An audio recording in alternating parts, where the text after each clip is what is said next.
Hoy vamos a estudiar Marcos 13, desde el versículo 1 hasta el versículo 23.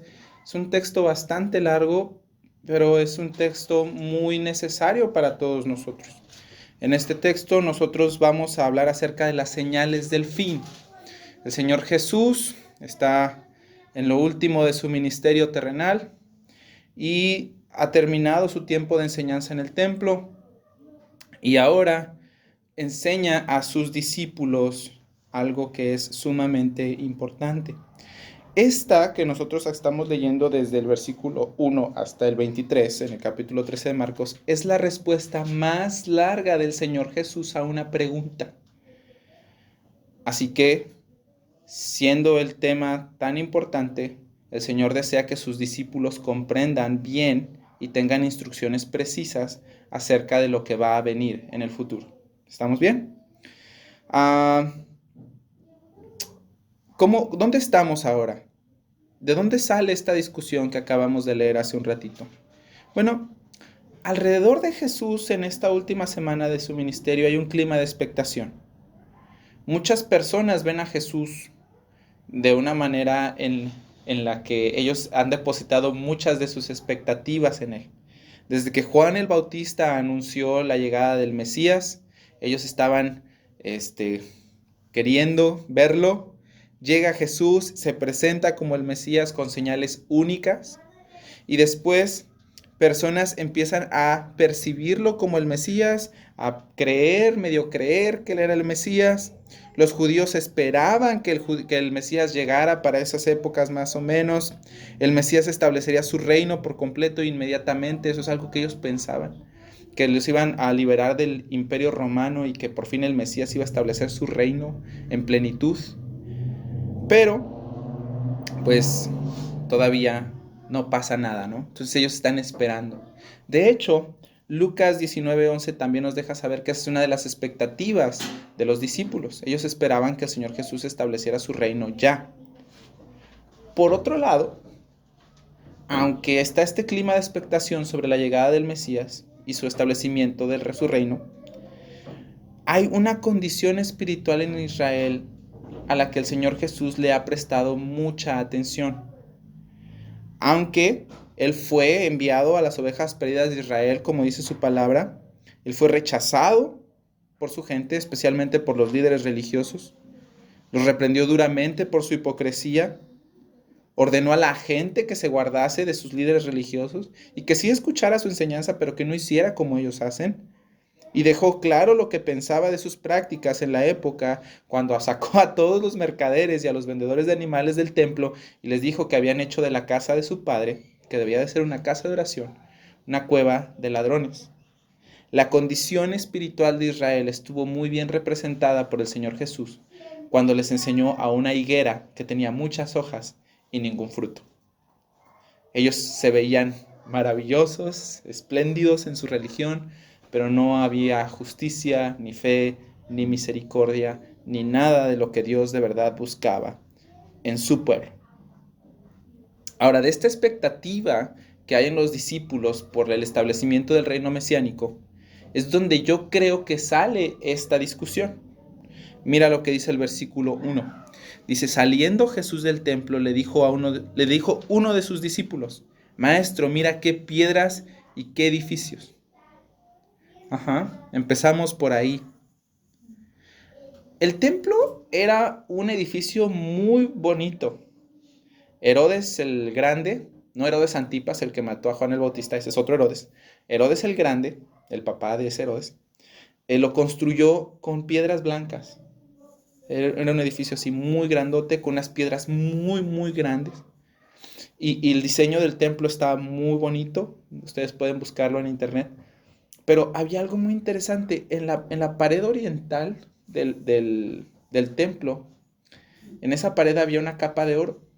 La habían bañado para que cuando saliera el sol, su resplandor hiciera que el templo brillara de una manera muy interesante al atardecer. Muy bonito. Saliendo Jesús del templo, uno de sus discípulos le dice, mira Jesús, ve esto, ¿no? O sea, ve el templo tan maravilloso que tenemos. es que, ¿qué mejor edificio tenemos nosotros para el Mesías reinante? ¿No? Apenas si queda. Pero Jesús les dice, oigan, ¿saben qué? Es que no va a ser así. O sea, vean el edificio y vean estas grandes piedras. De verdad, no quedará piedra sobre piedra que no sea derribada. Y aquí, después de esto, el Señor Jesús empieza a pronunciar algo que muchos pastores han llamado el Sermón del Monte de los Olivos, o otros, como John MacArthur, él dice que él pronuncia un juicio divino sobre una nación apóstata. Apóstata es una nación que abandona su religión. Uh-huh. Apóstata literalmente significa sin poste, y es como los barcos cuando los desamarran. Entonces amarras un barco y de repente, ¿qué hace? Se va alejando del muelle hasta que se pierde. Uh-huh. Eso significa apóstata. John MacArthur dice que Jesús pronuncia un juicio divino sobre la nación apóstata. Y este juicio tiene 5 partes.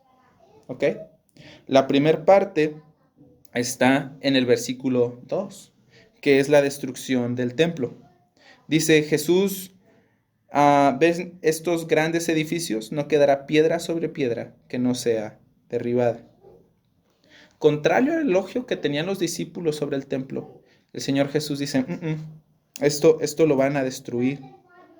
El templo, dijimos, ya era majestuoso y los discípulos esperaban que el establecimiento del reino mesiánico llegara.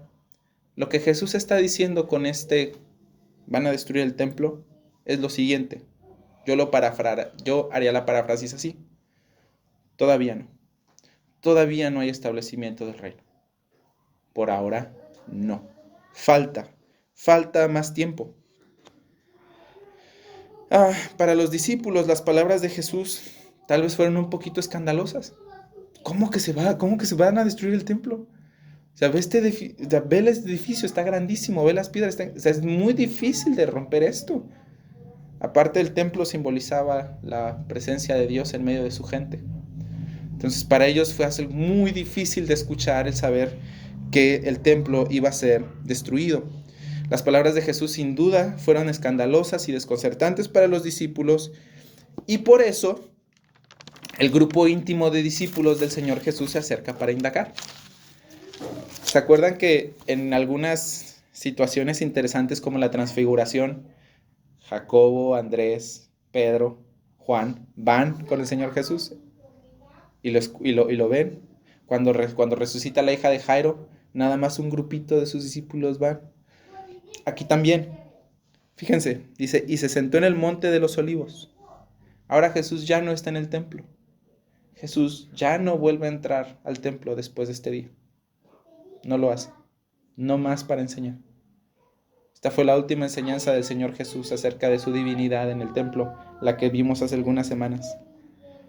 Se sentó en el monte de los olivos frente al templo, tal vez mirándolo con cierta tristeza el Señor Jesús.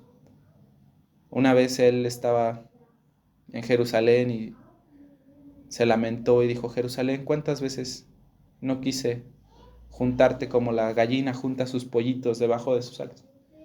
Tú no quisiste. Señor Jesús está sentado en el monte de los olivos, mirando al templo, y de repente se acercan estos, Pedro, Jacobo, Juan y Andrés, su grupito íntimo, y les dicen al Señor Jesús, dinos cuándo serán estas cosas y qué señal habrá cuando estas cosas hayan de cumplirse. Y empieza el Señor Jesús diciendo, mirad que nadie les engañe, porque vendrán muchos en mi nombre diciendo yo soy el Cristo, y engañarán a muchos. Esa es una de las primeras cosas. Hay engaño de muchas personas sobre la fe. Una búsqueda rápida en internet. Cuando ustedes buscan personas que han dicho ser el Cristo, hay cientos y cientos de personas que literalmente en todas partes del mundo han dicho ser la reencarnación de Jesús, o que ellos sí son el verdadero Cristo, cosas de esas. ¿Y saben qué? Hay personas que los siguen en internet, así en su Facebook tienen 300,000 seguidores y millones de personas siguiéndolos, dándoles su dinero, de verdad. Y esto no es nuevo. Para la iglesia también, la iglesia después del Señor Jesús, poquito tiempo después, empezaron a salir estos falsos maestros. Y se vendrán muchos en mi nombre y los engañarán, diciendo, yo soy el Cristo, yo soy el Cristo. Pero aquí nosotros tenemos un mandamiento. O sea, el Señor Jesús dijo que esto iba a pasar. No le voy a mover a eso. Él ya lo dijo. Pero si hay un mandamiento para nosotros. ¿Cuál es el mandamiento? Miren que nadie los engañe. Tengan cuidado. Asegúrense de que nadie los engañe. Hermanos, nosotros no nos vamos a asegurar de que nadie nos engañe por la agilidad de nuestra mente y porque nosotros somos maravillosamente astutos. Para que nosotros no seamos engañados, nosotros tenemos que comparar el error con la verdad, ¿cierto? Como ejemplo, de las veces que visité Chiapas, que Dios en su bondad me permitió visitar Chiapas, hay personas que te venden ámbar. El ámbar es una resina muy bonita de la que hacen joyería. Es amarilla, tiene un color amarillo así interesante como el de la silla más o menos. Y hay personas que te están vendiendo collares que parecen de ámbar, pero son de plástico. ¿Cómo sabes si son de ámbar o si no son de ámbar? Los ponen debajo de luz ultravioleta. Y la luz ultravioleta hace que el ámbar brille de una manera muy peculiar. ¿Cómo yo puedo hacer que no me hagan guaje en Chiapas si quiero comprar ámbar? Bueno, pues yo tengo que poner a prueba el ámbar que me están vendiendo. Pero para saber cuál es el verdadero y cuál no, debe de haber un estándar, debe de haber una medida, ¿cierto? Yo debo de poder comparar uno verdadero con uno falso. ¿Cómo nosotros vamos a mantenernos alertas para que nadie nos engañe? ¿Dónde está nuestro estándar de la verdad? ¿Cuál es nuestra única regla de fe? La palabra de Dios. Esa es la verdad. El Señor Jesús nos ha revelado su voluntad en su palabra y nos ha dicho lo que es verdadero en su palabra. El Señor Jesús oró en Juan 17, Padre, santifícalos en tu verdad, tu palabra es verdad. Entonces nosotros necesitamos ser estudiantes asiduos de la Biblia. Hermanos, vivimos en un mundo donde todo se relativiza. Es decir, hay personas que dicen, no, dime la verdad. Dicen, no, es que la verdad es diferente para todos. Para ti la verdad es una cosa, para mí la verdad es otra, ¿no? Bueno, tú ves nomás una parte, yo veo otra. No. La verdad es la verdad.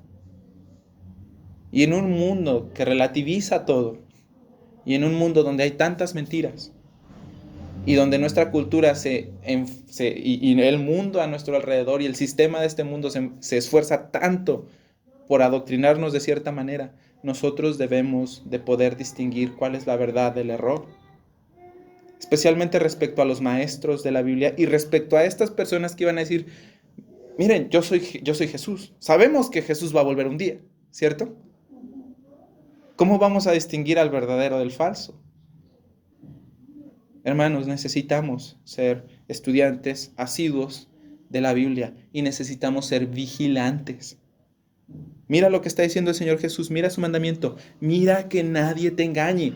Ten cuidado porque van a intentar engañarte. Yo siempre he dicho que las mejores mentiras tienen algo de verdad adentro. Ve a Satanás, el padre de las mentiras, cómo intentó engañar al Señor Jesús, usando la palabra de Dios en su tentación en Mateo 4. Hermanos, nosotros debemos de ser estudiantes asiduos de la Biblia para que nadie nos engañe. El Señor Jesús dijo, miren que nadie los engañe. Ese fue su mandato. Tengan cuidado, fíjense, no sean descuidados, pongan atención. Vean las enseñanzas de la gente. No porque alguien te dice que algo es bíblico y abre la Biblia y te lee un texto, significa que él está bien. Necesitamos ver si de verdad lo que él enseña está acorde a todo lo que la Biblia revela sobre eso. Necesitamos ser cuidadosos. Entonces, esa es una de las primeras cosas. Bueno, la primera cosa era la destrucción del templo. La segunda cosa es el engaño de muchos. Por cierto, discúlpenme, pero ya no hay templo en Jerusalén. ¿Sabían eso? En el año 70 fue destruido. 70 años después de las palabras del Señor Jesús, un emperador romano, creo que fue Tito Vespasiano, no me quiero equivocar, un emperador romano destruyó el templo y literal, no dejó piedra sobre piedra. Así que ahí está. Esta es la segunda. Miren que nadie los engañe. Muchos serán engañados, que no sean ustedes. La tercera cosa está de los versículos del 7 al 8 y dice así: mas cuando oigáis de guerras y de rumores de guerras, no os turbéis, porque es necesario que así suceda. Pero aún no es el fin, porque se levantará nación contra nación y reino contra reino, y habrá terremotos en muchos lugares, y habrá hambres y alborotos. Principios de dolores son estos. Estas cosas dan miedo, ¿cierto? Nosotros vemos el mundo a nuestro alrededor. Cuando empezó lo de Ucrania con Rusia, nosotros andamos, bueno, no sé ustedes, perdón por las palabras, yo andaba bien sacado de onda. Ahora que está lo de Israel con Hamas también, cómo se han ido dando las cosas, pues nos produce tristeza y dolor. Y deberíamos orar por ellos y por las personas que están involucradas al tomar decisiones y por las personas que sufren. Tal vez alguno de nosotros quiera ir a ayudar. ¿Y por qué no mandarlo? Lo mandamos. Pero nosotros vemos el mundo y vemos que de verdad eso pasa, ¿cierto? Mira, léelo otra vez conmigo. Dice, guerras, rumores de guerras, hambres, terremotos, un reino contra otro, ¿no? Un montón de cosas hay ahí, caos en el mundo. Pero por difíciles que sean estas cosas, nosotros no debemos de desesperarnos. No debemos de hacerlo, ni de llenarnos de temor. Estas cosas son necesarias para el plan de Dios, para que esto suceda como Él ha pensado. Dios en su sabiduría ordena todas las cosas. Ahora las guerras y los desastres naturales no son el principio, no son el final, perdón, son el principio. Mira lo que dice ahí en el versículo 7. Dice, porque es necesario que suceda así, pero aún no es el fin. Y mira al versículo 8 al final, principio de dolores son estos. Quiero comentarles que hace algunos días Sarita me dijo, oye, tengo contracciones. Y yo así, pero todavía no. Todavía no. Ustedes que son mamás, saben que es así de que, hey, aguas, porque ya mero, ¿cierto? Empieza a haber contracciones, empieza a haber pesadez en la pancita, todo eso. El Señor Jesús usa esa ilustración para decir, eso no es el fin, es el principio. Pero mira cuál es el mandamiento que nos da. Aquí en cada situación nos da un mandamiento. Hace ratito fue que no los engañen. En este, ¿cuál es el mandamiento? No se turben. Tranquilos. No tengan miedo. No se turben, no anden ahí todos preocupados y hechos unos manojos de nervios. Todavía no. ¿Por qué? Porque Dios en su plan está ordenando esto. Algunas personas podrían decir que es tonto, ignorante y conformista pensar así. No te preocupes, porque es el plan de Dios. Nah. ¿Qué tontería más grande podrían decir ellos? Bueno, no es así, yo no lo considero así. Y para decírtelo de cierta manera, déjame decirte que una vez fui a la Ciudad de México y iba a ayudar a una iglesia y me llevó un pastor de aquí que se llama Misael. Fuimos a la Ciudad de México. Yo no sé andar en la Ciudad de México. El sistema de transporte de la Ciudad de México es una telaraña. Yo no sé. Dicen que no es difícil, pero pues uno llega y está acostumbrado a las rutas acá fácil. Allá es un poquito diferente. Pero llegó un chico que se llama Diego, un amigo. Y él nos dijo, véngase por acá. Yo no sé. Él sí sabe. Es tonto, ignorante y conformista que yo lo siga. Lo más sabio que pude haber hecho. Yo no sé. Él sí sabe. Yo me pierdo. Él no, Él tiene todo medido, Él sabe para dónde ir, Él sabe en qué metro subirnos, dónde bajarnos, y nos daba instrucciones. Aquí tienen que empujar a la gente, porque si no empujan a la gente del metro, se los van a llevar y se van a ir a la siguiente estación. Y tienen que echarle ganas. Y Él nos daba instrucciones, y las seguíamos. El hermano Misael, un señor así, de verdad, así, y así, bien, obedeciendo a un chico así, flaquito. Y tú dices, ¿cómo es posible? Bueno, pues porque Él sabe. Dios sabe, hermanos. No es tonto, ignorante ni conformista dejarse guiar y confiar por alguien más sabio y más bueno que tú. No es así. Por favor, no crean las mentiras y los ataques a los cuales van a ser sometidos cuando ustedes confíen en Dios y digan, es que los cristianos son bien ignorantes y son bien tontos, son por todo, dicen que ay, es la voluntad de Dios y con eso se conforman. Eso no es verdad, pero no es verdad tampoco que sea tonto dejarse guiar por alguien que sabe más que tú y que es más bueno que tú, que es santo, justo, perfecto. Ujú. No se turbe. Tal vez sea desconocido, tal vez no lo sepamos, pero Él sí sabe. Y ahí está el mandamiento del Señor Jesús. Aunado a eso, aunado a la destrucción del templo, al engaño de muchos, al caos en el mundo, los versículos del 9 al 13 nos dan otra cosa. Dice, pero mirad por vosotros mismos, porque os entregarán a los concilios y en las sinagogas y los azotarán delante de los gobernadores y de reyes y los llevarán por causa de mí para testimonio de ellos. Y les es necesario que el evangelio, y es necesario que el evangelio sea predicado antes a todas las naciones.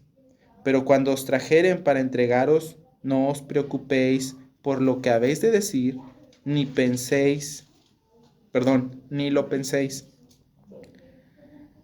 sino que lo que os fuere dado en aquella hora, eso hablad, porque no sois vosotros los que habláis, sino el Espíritu Santo.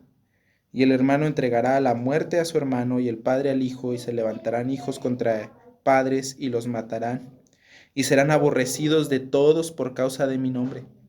Mas el que persevere hasta el fin, ese será salvo. ¿Cuál es la cuarta cosa que va a haber? Persecución. Persecución significa cuando te van correteando. Uh-huh. Va a haber persecución. La persecución empezó pronto. Después de que ascendió el Señor Jesús, especialmente Pedro y Juan fueron al templo en Hechos en el capítulo 4. Lo que hicieron los sacerdotes en aquel tiempo, como ellos vieron que no abandonaban la fe de Jesús, los metieron al templo, los intimidaron y los golpearon. Y les dijeron que pobrecitos de ellos si los volvían a cachar predicando el evangelio porque les iba a ir peor. Y la Biblia dice algo bien glorioso. Dice que ellos salieron de ahí gozosos por haber sido tenidos por dignos de padecer por su nombre. Empieza ahí. Más adelante vemos a un señor que se llama Saulo de Tarso, bien contento porque están apedreando a un chico que se llama Esteban. Esteban, después del Señor Jesús, fue el primer mártir de la iglesia. Y después de eso lo vemos a través de toda la historia de la humanidad. Nosotros lo vemos hoy. Se habla mucho de lo que está pasando ahí, por ejemplo, en Israel y en Gaza. Hace años que los extremistas musulmanes andan matando cristianos en el norte de África y en Asia Menor. Y no pasa mucho. Pero la persecución está ahí. La persecución está ahí. Dice Juan 16, del 2 al 3, los expulsarán de sus sinagogas. Y aún viene la hora cuando cualquiera que les mate pensará que rinde un servicio a Dios. Eso es lo que piensa cualquier extremista musulmán. Y harán esto porque no conocen al Padre ni a mí. Fue lo que dijo el Señor Jesús al final. Esta parte de Marcos 13, donde dice, y el hermano entregará a muerte al hermano y el padre al hijo y se levantarán hijos contra los padres y los matarán. Me recuerda mucho a una chica que conocí en Suchiapa. Es un pueblito que está poquito antes de llegar a Tuxtla, en Chiapas. Esta chica se llamaba Pedri. Bueno, se llamaba Pedra. Pero como era niña, pues para que se escuchara más bonito le decían Pedri. Y Pedri vivía en el templo. El pastor se hizo cargo de ella y como si fuera su hija. Algo que me llamó mucho la atención de Pedri es que viviera ahí ella solita. Después, conforme hablamos con Pedri y todo lo demás, nos dijo que ella solía vivir enfrente del templo y que ahí vivía su mamá y su papá. Cuando su mamá y su papá se enteraron que ella había decidido ser cristiana, la sacaron de la casa. Olvídate que tienes papás, Pedri. A veces veía a su mamá cuando su papá no estaba en casa, pero eso era todo. Nosotros la tenemos muy fácil aquí en la ciudad. Lo más que nos cuesta es agarrar el camión, levantarnos poquito más temprano, sufrir poquito frío, poquito calor.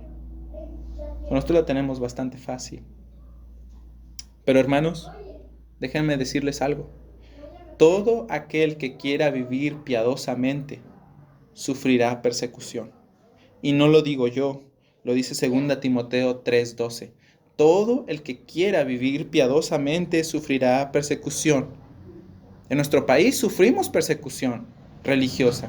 En Oaxaca, en Guerrero, Chiapas, son países donde te sacan de tu comunidad, te cortan la luz, te cortan el agua, te sacan a machetazos, pero te sacan. Y ¿saben qué? Nosotros no tenemos algo así. Pero yo quiero someterles lo siguiente. Esto no viene en la Biblia, esto es mi opinión. Y yo se lo someto a ustedes, ¿ok?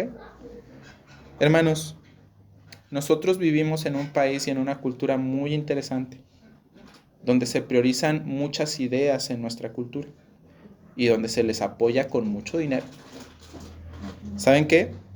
El apoyo que da nuestra sociedad y el gobierno a los lobbies feministas, a los LGBTQ más y todo lo que ustedes quieran, el apoyo a ese tipo de ideas, yo pienso que tal vez va a hacer que pronto se ejerza presión en nosotros.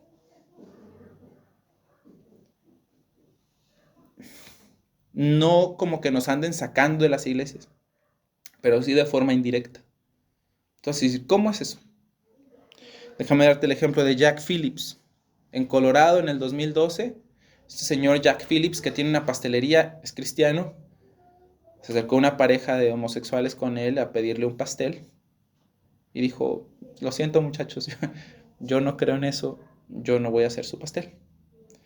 La pareja se sintió ofendida, fueron y lo demandaron y pasó casi 6 años en cortes defendiéndose por no querer haber hecho un pastel.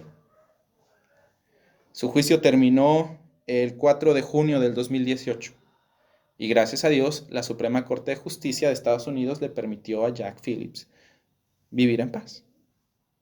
Pero eso no significa que en Estados Unidos todos tengamos la libertad de decirle que no a un homosexual. La verdad es que no es así. Hay una presión muy grande que ejerce el gobierno y que ejercen este tipo de grupos contra las iglesias. El 8 de diciembre de 2021, otro caso, en Canadá, se dijo que iba a haber 5 años de prisión si tú intentas reprimir o reducir la expresión de género de una persona que no se ajuste al sexo asignado al nacer. Es una ley que hicieron en diciembre del 2021. ¿Qué significa eso? Bueno, que yo no puedo reducir, minimizar o restringir, dice la ley, reprimir o reducir la expresión de género de alguien. O sea que si de repente Job me dice, papá, ¿sabes qué? Yo pienso que soy una niña, yo no le puedo decir que no, porque estaría reduciendo su expresión de género. También es ilegal sacar a tus hijos para que ellos sean educados de una manera en la que no se sienten o se perciben. te puedes ir a la cárcel 5 años por hacer algo así. ¿No nos están diciendo que no seamos cristianos? ¿No nos están diciendo que está mal y que... Pero sí va a haber presión indirecta si nosotros decidimos ejercer nuestro cristianismo con fidelidad. Hace poquito hablaba con Edith de eso hace unos meses y le decía, hija, aguas porque un día me vas a tener que venir sacando de la cárcel. No, de verdad, se lo decía en serio. O sea, esto lo voy a subir a YouTube al ratito y yo estoy pidiéndole a Dios que no lo cancelen, que no lo censuren. De verdad. O que no nos cierren el canal porque voy a tener que subir todo otra vez. Va a ser complejo. En Facebook tú no puedes decir nada que no se ajuste a la ideología de género. Una vez se le hicieron también de emoción a un pastor que se llama Paul Washer, porque dio una meditación de Romanos 1, y en su meditación él no ofendió a nadie, él leyó la Biblia, o sea, no... discurso de odio, hola, sí, lo censuraron. Mi opinión es que en nuestra sociedad sí vamos a empezar a padecer de estas cosas, como ya se está padeciendo en otros lugares del mundo. Eso es lo que yo siento que va a pasar. Pero no lo sé, yo no soy. Pero sí sé que el Señor dijo que si nosotros tenemos un nombre, vamos a ser despreciados por causa de su nombre. Él dijo eso.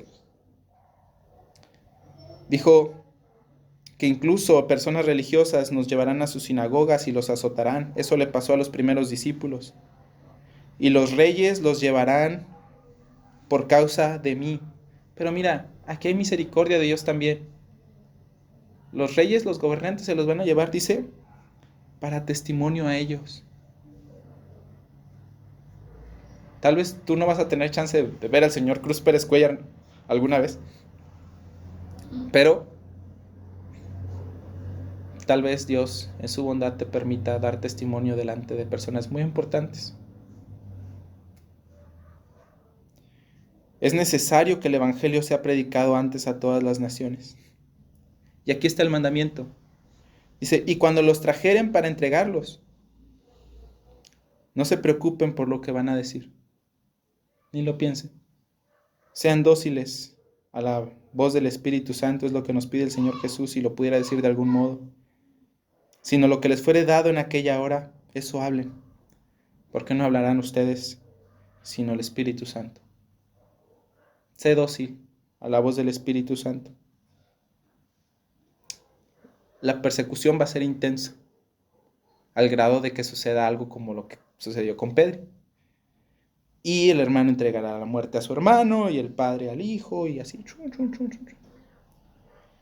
Dice, y el que persevere hasta el fin, será salvo. Ahora, lo que el Señor Jesús está diciendo aquí no es que si tú le echas ganas, entonces te vas a ganar tu salvación. Lo que el Señor Jesús está diciendo aquí, que la perseverancia, el que persevere hasta el fin, da evidencia de haber sido salvo verdaderamente. Perseveró hasta el fin. Así que esta es la cuarta cosa que hay. Y la quinta cosa está de los versículos del 14 hasta el 23. Es un poquito más larga, pero vamos a verla. Dice, cuando veáis la abominación desoladora de la que habló el profeta Daniel, puesta donde no debe de estar, el que lee que entienda, entonces los que estén en Judea huyan a los montes. El que esté en la azotea no descienda a la casa, ni entre para tomar algo de su casa, y el que esté en el campo no vuelva atrás a tomar su capa. Ay de las que estén encintas. Ay es una expresión de dolor. Ay de las que están encintas. Ay de las que creen en aquellos días.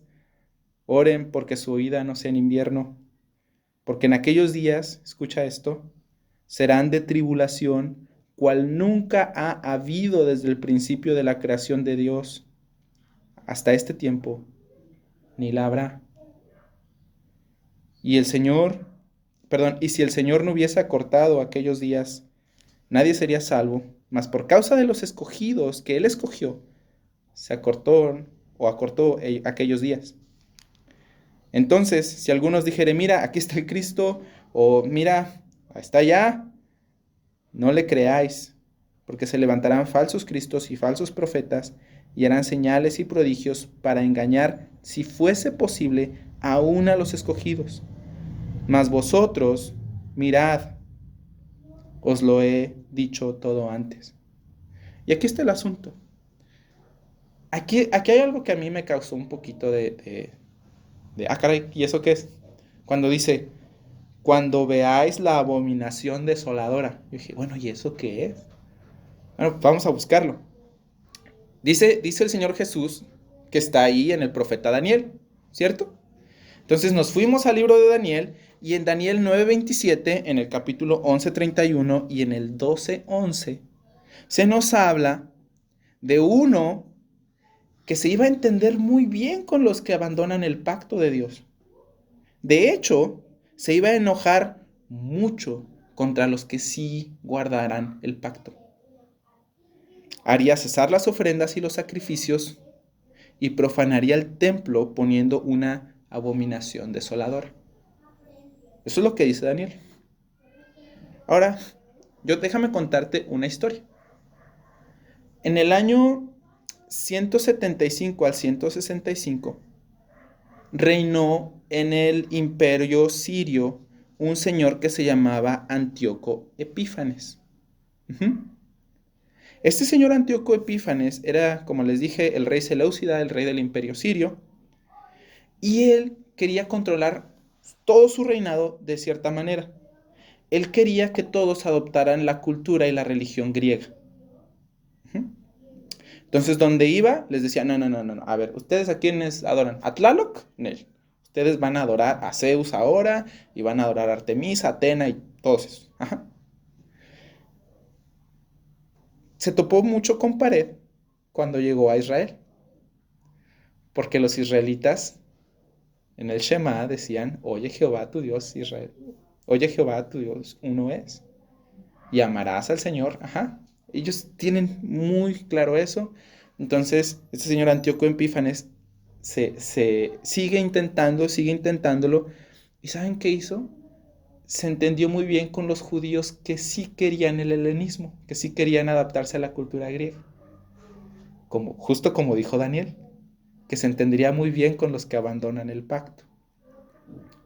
Y apoyándose de eso, y en su deseo de terminar con el judaísmo, se juntó a todos sus simpatizantes y profanó el templo. Lo que hizo fue que prohibió los sacrificios, prohibió las ofrendas, agarró un marrano y lo mató en el altar del sacrificio.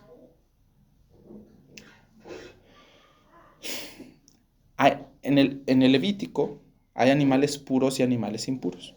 Los cerdos es un animal impuro. Entonces, cuando tú matas a un animal impuro en el altar del sacrificio, lo que haces es profanar el templo. Para los judíos debió de ser sumamente triste, porque después de esto, Antíoco Epífanes les prohibió hacer sus sacrificios, hasta la circuncisión les prohibió. O sea, todo lo que los definía como judíos. Sus ofrendas, la circuncisión, que era la señal visible en su cuerpo de que eran judíos, el templo, que es la señal y la señal visible de que Dios está en medio de su gente. Para ellos ese día fue un día súper triste. Súper triste. Muchas personas piensan que esa es la abominación desoladora de la que está hablando Daniel. Yo pienso que fue como el tráiler de la película. ¿Sí saben lo que es un tráiler? 3 minutitos de lo que se va a tratar la película. Bueno, y les digo que yo pienso que es el tráiler porque en 2 Tesalonicenses 2 dice lo siguiente: con respecto a la venida de nuestro Señor Jesucristo y nuestra reunión con Él, no vendrá sin que antes se manifieste el hombre de pecado, el hijo de perdición, el cual se opone y se levanta contra todo lo que se llama Dios o es objeto de culto, tanto que se sienta en el templo de Dios como Dios, haciéndose pasar por Dios. Antíoco Epífanes, cuando profanó el templo, puso una estatua de Zeus ahí. Dijo, nada de Jehová, aquí Zeus, el dios griego más poderoso, ¿no? Bueno, este del que habla aquí, Segunda Tesalonicenses 2:1, también hay referencias de él en el libro de Apocalipsis, ligándolo con la abominación desoladora. Lo que va a hacer este hombre es ponerse a sí mismo como Dios en medio del templo. Va a haber muchos que van a reclamar ser Jesús y ser el Cristo, pero este en especial va a jugar un papel muy importante en la historia. Se va a poner ahí en medio del templo y va a proclamarse Dios. Es interesante porque todavía no tenemos templo en Israel. Hace algunos años había por ahí un rumorcito de que los judíos querían empezar a construir su templo. Y eso nos da una idea más o menos de para dónde vamos. En esta quinta señal también hay un mandamiento. El mandamiento está al final. Miren lo que les he dicho antes. Otra vez, tengan cuidado. ¿Ves? Como para terminar este punto acerca de la abominación desoladora, déjame decirte que incluso en esta situación tan desesperada y tan difícil, Dios es bueno. Mira lo que dice el versículo 20. Y si el Señor no hubiese acortado aquellos días, nadie sería salvo. Pero a causa de los escogidos, los que Él escogió, acortó aquellos días. ¿Dios qué hace en su bondad?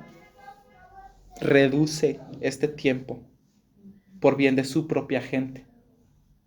Y luego mira lo que dice el versículo 22. Porque se levantarán falsos cristos y falsos profetas y harán señales y prodigios para engañar, si fuese posible, aún a los escogidos. ¿Pero notaste ese detallito? Si fuese posible. Pero no es posible.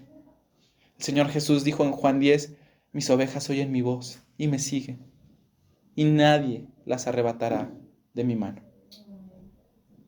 Hay personas que pueden arrebatarme cosas de mi mano. ¿Sabes quiénes son esas personas? Las que son más fuertes que yo. Si tú no eres más fuerte que yo, tú no me abres la mano, pero para nada. Pero si eres más fuerte, sí. ¿Quién va a poder abrirle la mano al Señor? Como conclusión, quiero hacerte notar lo siguiente. En Marcos 13:5 dice, miren que nadie los engañe. ¿Cierto? En Marcos 13:9 dice, pero miren por ustedes mismos. Y al final del capítulo, en el versículo, de esta sección, perdón, en el versículo 23 dice, miren lo que les he dicho antes. ¿Qué es la constante? Miren, sean vigilantes, pongan atención. La segunda venida del Señor es uno de los temas más misteriosos de la iglesia. La verdad, hay muchas posturas al respecto y yo siento mucha pena de estar a cargo de ustedes y decirles que yo no sé todo eso. No lo sé. La verdad, yo soy muy corto en estas cosas. Pero cuando venga el Señor Jesús, vamos a saber todas las cosas acerca del regreso del Señor Jesús. Cuando Él regrese, sí vamos a saber. Tal vez ahorita no sabemos todo. Y tal vez ahorita no vemos todo. Pero sí vemos y sí escuchamos las instrucciones del Señor Jesús. Miren, pongan atención, no tengan miedo. Yo sé que cuando nos ponemos a ver estas cosas que suceden en el mundo nos da temor. Y sentimos como que el mundo se nos viene encima y no sabemos qué hacer. Por eso leímos el Salmo 2 hace ratito. Cuando las naciones se amotinen contra Dios y quieran derrocarlo, Dios se reirá de ellos. Los confundirá. ¿Salmos qué? 2. El Salmo 2. Mira, Nada más para que lo recuerden un poquito. El Salmo 2 dice lo siguiente.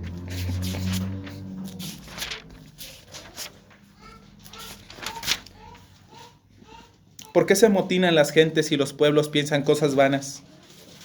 Se levantarán los reyes de la tierra y los príncipes consultarán, ungidos contra Jehová y contra su ungido, contra su Mesías, diciendo: rompamos sus ligaduras y echemos de nosotros sus cuerdas. El que mora en los cielos se reirá. El Señor se burlará de ellos. Y luego hablará a ellos en su furor y los turbará con su ira.